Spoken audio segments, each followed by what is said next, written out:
He looked at me with those same blue eyes, the ones that used to watch me sleep. But this time, he didn't know who I was. He blinked slowly, like he was trying to place me. Like I was a photo on a wall he couldn't quite remember, hanging. And then softly he asked, "Are you the nurse?" I said no. I said his name. I said mine. I smiled, hoping it might jog something loose. But he just looked down at our hands, and I realized then my father was still breathing. But the man I knew was already fading. He wasn't just my father. He was my safe place, my constant, the voice I grew up trusting more than my own. My father was the kind of man who made everything feel stable.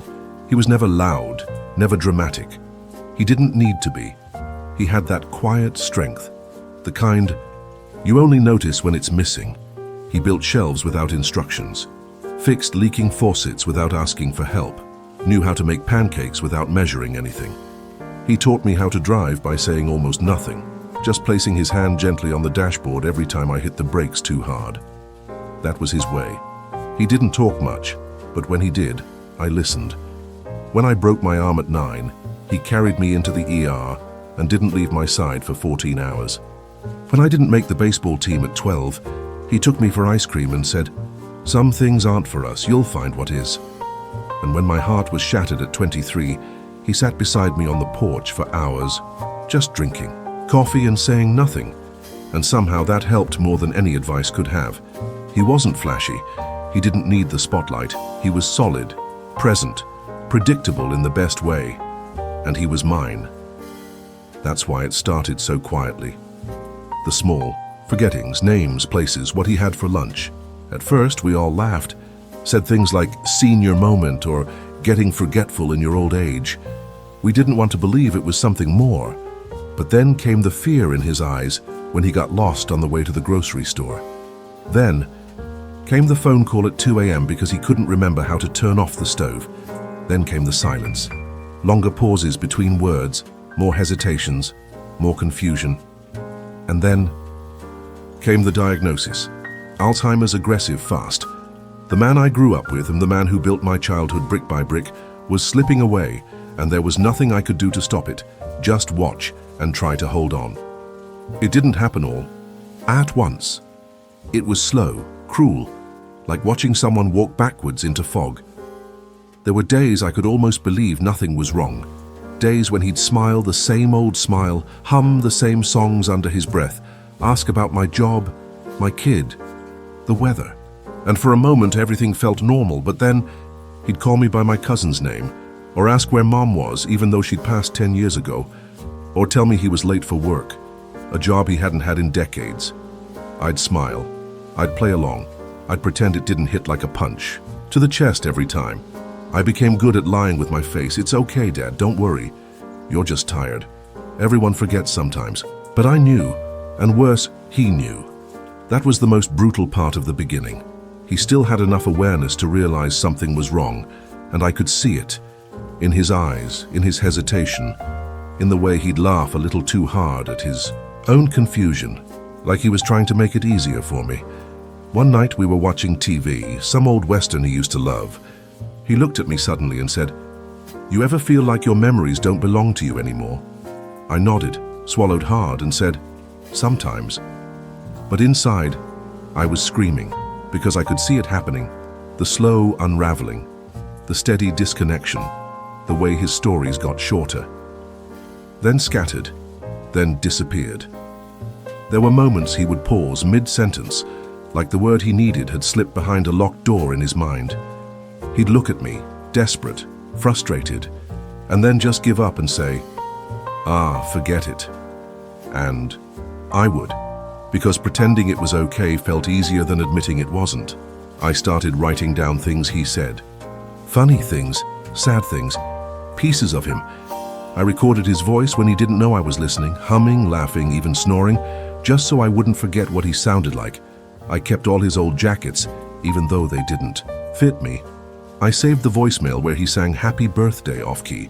I replayed the one video I had of us fixing a shelf together, even though it was boring and pointless. Because deep down, I knew the day would come when I'd walk into that room and he wouldn't remember who I was. And when that day finally came, I wasn't ready. He looked at me like I was just another man in the hallway. Not his son, not his blood, just someone. It was a Thursday. Nothing special about it. No storm, no emotional music, no warning. I walked into his room like I had 100 times before. I had brought him his favorite coffee, decaf now because his doctor said so, and a book I thought he might recognize.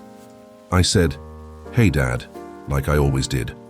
And he turned slowly, looked me dead in the eye, and said, "Sorry, do I know you?" I froze. I thought he was joking. He used to do that sometimes, play dumb, mess around. So I laughed nervously and said, "Yeah, it's me. It's your son. You know that." But he didn't smile. He just stared, confused, not scared, not angry, just blank. I said my name. He repeated it like he'd never heard it before. "You look like someone I used to know," he said, and then turned back to his window like the conversation was over. And in that moment I felt it. That sharp, unexpected tear between love and memory. Because how do you stay whole when the person who helped shape you doesn't see you anymore? I sat beside him quietly, holding the cup of coffee. My hands were shaking. I wanted to say something, anything to bring him back. A memory, a joke, a story from when I was a kid. But my throat was locked. I just kept hearing those words. "Do I know you?" He didn't say it with cruelty, he said it with innocence. That almost made it worse. Later that night I called my sister, told her what happened. She cried. I didn't. Not then. I couldn't cry because I wasn't sure who I was crying for. Him or me, the son who lost his father, or the father who had lost himself. From that day on, everything felt different, even when he said my name again, which happened once or twice in short flickers of clarity. I knew it wasn't guaranteed. I knew it could vanish again, like a match burning out. So I stopped hoping for recognition, and I started focusing on something else, just being there.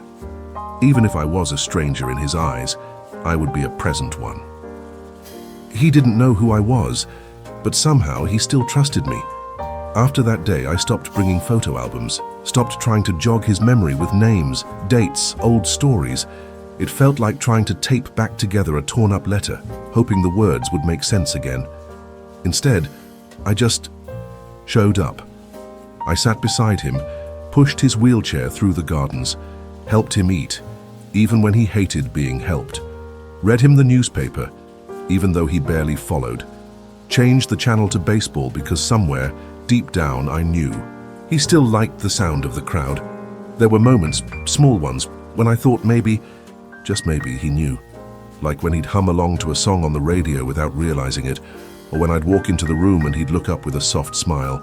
Not recognition, but comfort. Like his body didn't know who I was, but his spirit did. One afternoon, he fell asleep in his chair. I was sitting beside him, just scrolling through my phone, and I noticed his hand slowly drift toward mine.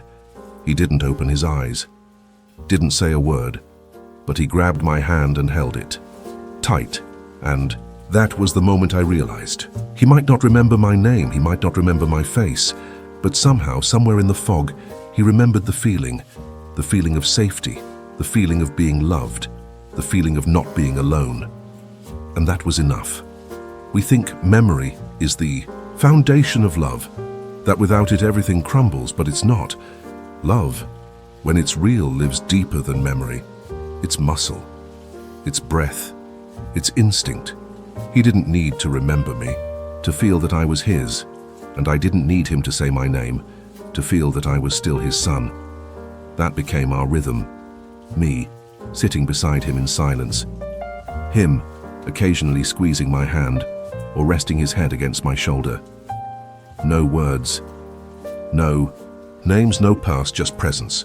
And that, I began to understand, was its own kind of goodbye. The nurses said it could be any day now, but I already knew. His soul had started leaving before his body did. He was still breathing, but it wasn't the same. It had changed, as shallow, spaced out, like his lungs were slowly forgetting their rhythm. The nurses called it the decline. I hated that word. It made it sound like a hill, like something gentle. But there was nothing gentle about watching someone you love disappear in pieces. He hadn't spoken in 3 days, not even a murmur. Sometimes His eyes would flutter open just for a second, but they didn't focus, didn't track, didn't... See, I held his hand like always, read to him, even though I knew he wasn't listening. I told him things anyway, and updates about my life, about his grandson, about baseball. I told him about the stupid neighbor who keeps parking in my spot and the new sandwich shop he would have loved. And I told him I loved him. A lot. Said it more in those final days than I probably had in my entire adult life. Not because I thought he'd suddenly say it back.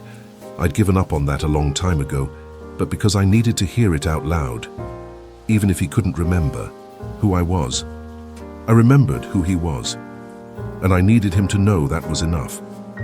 The last morning, the nurse pulled me aside, said it could be today, that his vitals were slowing, that I should say what I needed to say. I sat beside him, holding his hand. The same hand that used to guide mine across the street, that fixed every leaky faucet in our house, that taught me how to swing a hammer and turn a steering wheel. Now it was soft, still, cool to the touch. I pressed my forehead against his and whispered everything I had left. I forgive you, I love you, I wish we had more time, but I'm grateful for what we had. A part of me was still waiting, hoping for one flicker, one blink, one twitch of recognition, but it didn't come, and yet, just before his breathing stopped, just before the machines started to sound different, just before the nurse came in with that quiet look on her face, he squeezed my hand. Once firm, intentional, and then he was gone. I stayed there long after. Not because I didn't know he was gone, but because I wasn't ready to stop holding the last part of him that had held me for so long. In that final moment, he still didn't say my name, but he said something, and I'll spend the rest of my life holding on to that. It was folded between bills and coupons, nothing special, but what it said broke me. A few days after the funeral, I went to clean out his things. It was just me. My sister said she couldn't do it, and I didn't blame her. I thought I'd be okay. I thought I was ready to be practical, to go through drawers, closets, boxes, and move on. But I wasn't. Every object had weight. His slippers still beside the bed, the half-used bottle of cologne, the coffee mug with the chip on the side that he refused to throw away. It all felt like evidence of a life that had once been loud in its own quiet way. I was sorting through papers in his desk when I found it. A small, yellowed envelope, unsealed, no name on the front. Just folded in half and tucked between an old cable bill and a grocery store coupon from 2019. I almost threw it away, but something made me stop. I opened it. The handwriting was shaky, not his usual steady block letters, but uneven, like it. Had taken effort. Like maybe it had been written long after his mind had started slipping. There was only one line. Even when I don't remember you, I love you. I read it once, then again, and I broke. I sat on the floor, surrounded by old receipts and expired insurance cards, and I wept in a way I hadn't even at the hospital.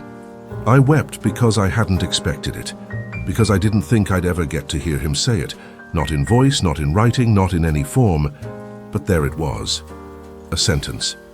A sentence that made all the forgetting bearable. A sentence that said what he couldn't say in those last months. I don't know when he wrote it. Maybe he knew what was coming. Maybe he wanted to leave something behind, just in case. Maybe he didn't even remember writing it at all. But I found it, and I heard him. Not with my ears, but with everything inside me that had been waiting for years to be seen again. And suddenly that one squeeze of the hand meant even more. He hadn't said my name. He hadn't looked me in the eye and told me who I was.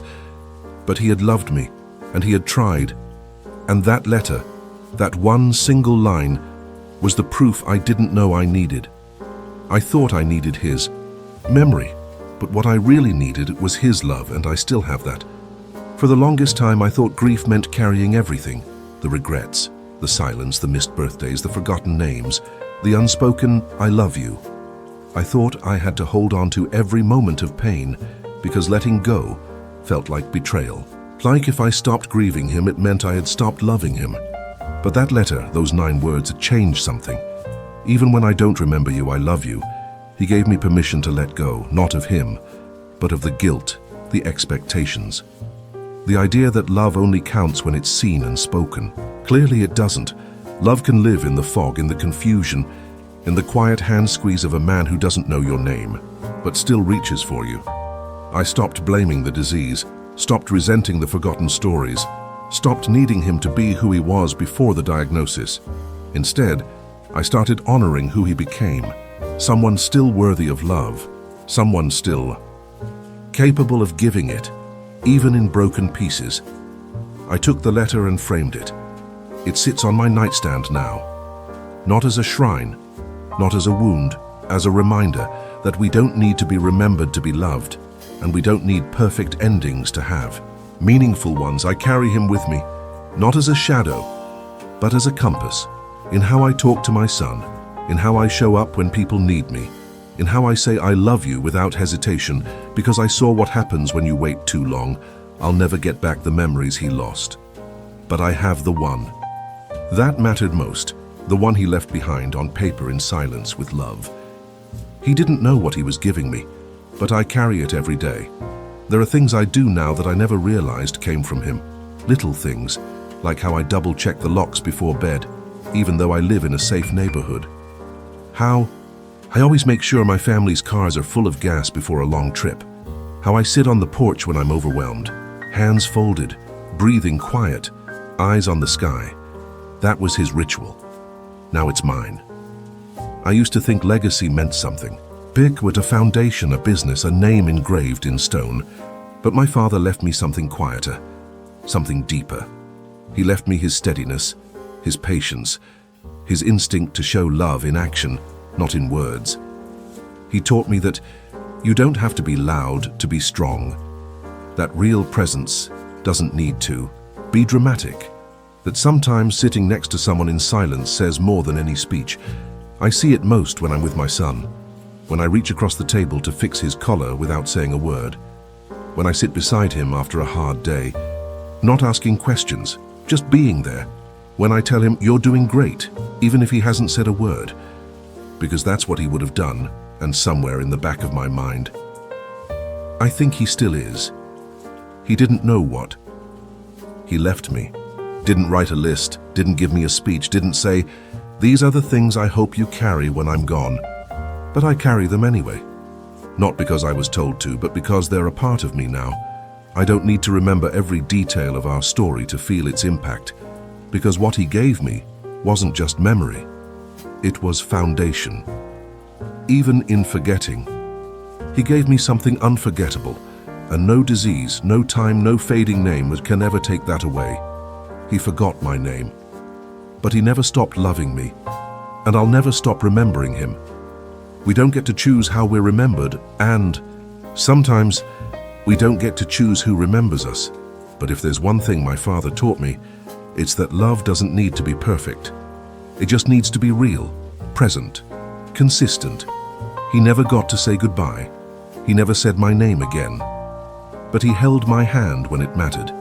He left me a letter I almost never found, and he filled my life with a quiet kind of love that I now recognize. Everywhere I go, in how I parent, in how I comfort, in how I stay close, even when it's hard. I thought losing his memory meant I'd lost him, but the truth is, he left so much of himself behind I could never forget him if I tried. He didn't remember me, but he remembered how to love.